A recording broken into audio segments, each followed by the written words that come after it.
Hi everyone. Good morning. Hope you had a great start to the new year. I wish you a very happy new year again. Hope 2025 is turning out to be a good year for you when it comes to investing. So there is one topic that keeps coming up in Twitter. So I keep getting this post where someone posts, if you are younger, what mistakes would you avoid? So what is the advice that you would give to a person who is in his 20s? Something that he should avoid. So that is when something stumbled upon. So I've made a lot of investing mistakes during my 20s. So I'd like to narrate one experience over here and tell you what you should do and what you should avoid. So investing mistakes at 21. So what can go wrong? And how I lost big returns by selling too early. So these are some important lessons for young investors. So way back 15 years, 15, 16 years back, YouTube was not popular. We had no mentors when it comes to investing. It was considered a taboo. So if you're going to invest in stocks, if you say that you're going to do trading, people will say a relative lost several lakhs of money. So you should not trade. You should not invest. It is gambling. That is how it is perceived. Even a few years back, it was like that. Only now, with the advent of social media, things have changed. We had no mentors, so you have to read everything on your own. You have to learn everything on your own without much assistance. And at the time, only 0.1% of people in India were investing. So you are part of a very, very, very small sample size. Just not even 1%. 0.1 percentage was investing. So there was no support. You have to learn everything on your own. Today things are different. You can learn everything.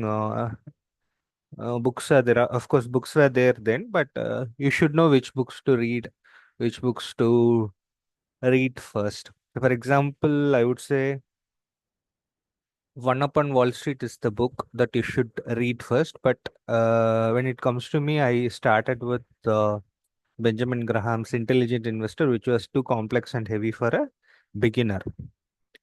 So, I kept reading about the markets, stocks, mutual funds in detail with whatever things that were available. For example, the business page of normal newspaper, and then some business magazines.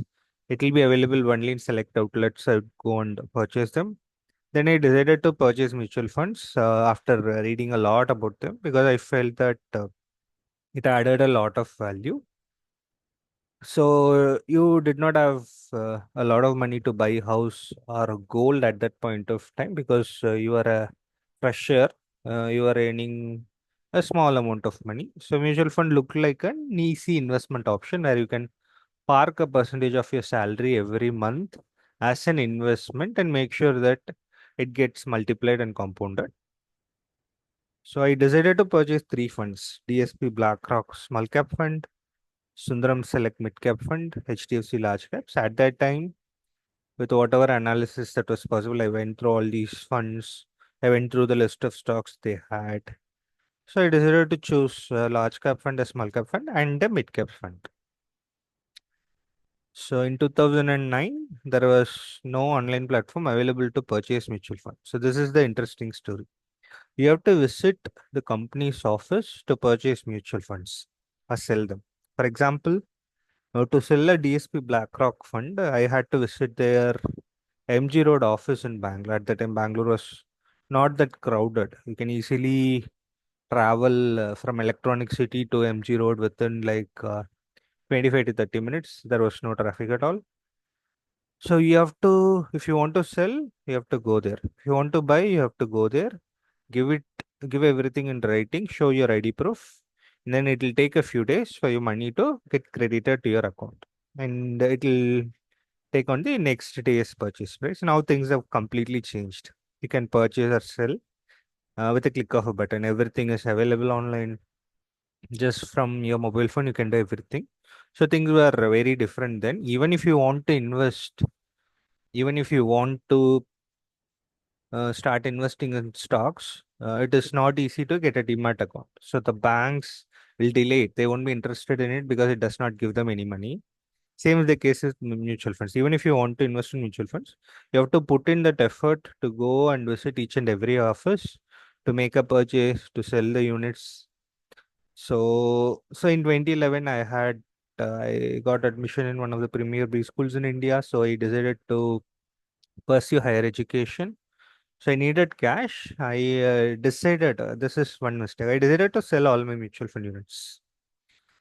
So selling was not an easy process then, as I had mentioned, but circumstances forced me to sell everything because I could have held on to it. I could have managed it that way, but somehow I made the decision to sell it and have some cash in hand so that it can be used.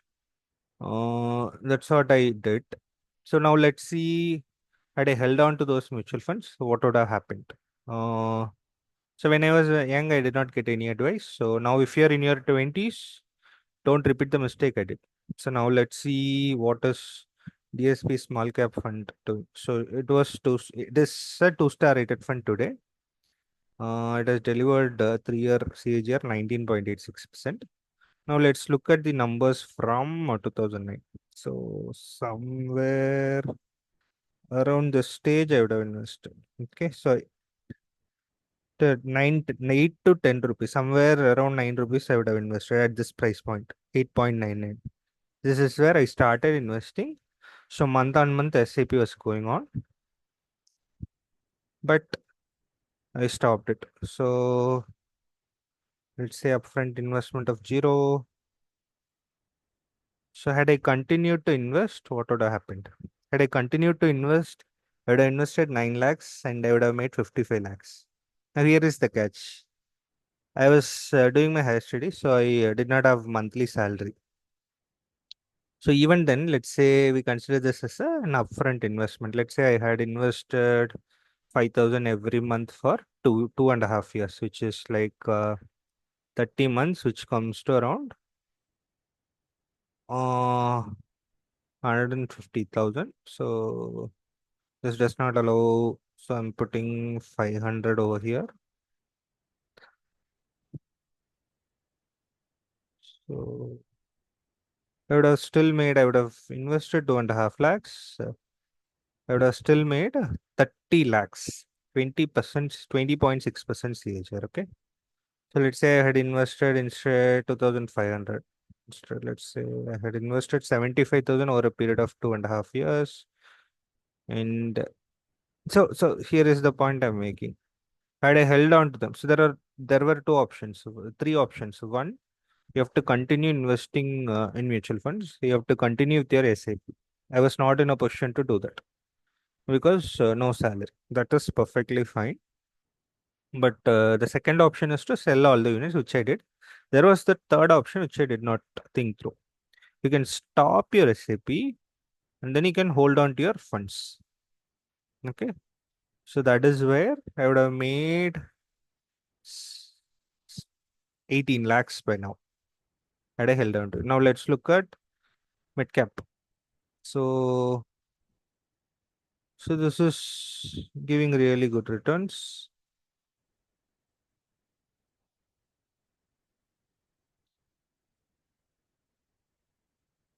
Let's see where. Now let's go to this. Same thing. Let's say I had held on to it. Let's say, so if I had invested for 1.5 years, 2.5 years, but I invested 50,000, and if I had held on to it, I would have made. So that was the small cap fund, which gave me phenomenal returns. So this is 17 lakh. This is a mid cap fund. This is giving you 9 lakh return on an investment of 1.4 lakhs, provided the upfront investment remained invested. So this is where I made a mistake. I sold everything in 2011 because I had to stop my job. I had to quit my job and go to do an MBA. So because of which I somehow made a mistake of selling everything. So had I held on to it, had I just held on to it without taking that money out, it would have given me very huge return. Just like you buy a house and hold on to it, just like you buy gold and hold on to it. Mutual funds, stocks are also investment vehicles which can be held on for a very long time. So now let's look at the HDFC large cap fund which I had purchased. So, so this was purchased around 115, 125 around that range. Now it is at 1300, which is like a 10x. Similarly, when you look at this DSP, it was at 9 rupees. Now it is at 200 rupees. Basically, 25, close to 25 times returns. So 22 times returns. Now, when you look at Sundaram, it is the same thing. So I'm clicking all. So when you go to 2009,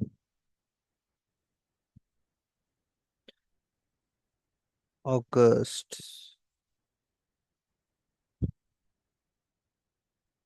So somewhere in the 120s. Now it is at 1003. So this is at 12x. So same with HDFC. So had I held on to those investments, it would have given me a 5.86 lakhs, 13%. So large cap is giving me a 13% return. A mid cap is giving me 17%. And then you have a small cap, which is giving me 20, close to 21%. So if you are in your 20s and if you have plans to invest in mutual funds, please do so. Don't think too much about which funds to purchase. Just start investing. Start with a very small amount, even with 500 or 1000. Start investing. As time progresses, you will keep learning a lot of things. 6 months, 1 year, you will learn a lot of things. But what is the most important aspect is you should hold on to it for long term. Don't sell it if you have any cash crunch or emergency. Try to manage without selling your mutual fund units. It's just think of it as selling your own house. So wherever possible, make sure that do not sell it in a haste. Try to hold on to it for as long as possible. Otherwise, you would have made the same mistakes I made. So I would have made something like 17 lakhs plus 19, 26, 27 lakhs. And then you're, so I would have had a 30 lakh mutual fund portfolio by now. Had I just held on to those investments, ignore this 500, even then I would have had 25 lakhs. So, so basic things. So if investing is a very simple thing, even a common man can be very, very successful in investing. So you have to do the basic things right. You have to be very disciplined. You have to be very focused. If you have to be consistent. If you can have all these traits, you can be a very, very successful investor. You can make huge money, which can help you to attain financial freedom. So this is in this video. So if you are in your 20s or even if you are in your early 30s, start investing in mutual funds. Do SAP. Start investing for long term. Don't buy, sell in short term. Don't keep selling immediately after seeing 5% or 3% returns. Just make sure, just make sure to hold on to it for as long as possible. Yeah, that's it for today's video. If you like our videos, please subscribe to our channel. If you have any specific topic in mind, please post a comment in our channel. We'll try to discuss those topics and give you inputs. Have a great week. Happy investing.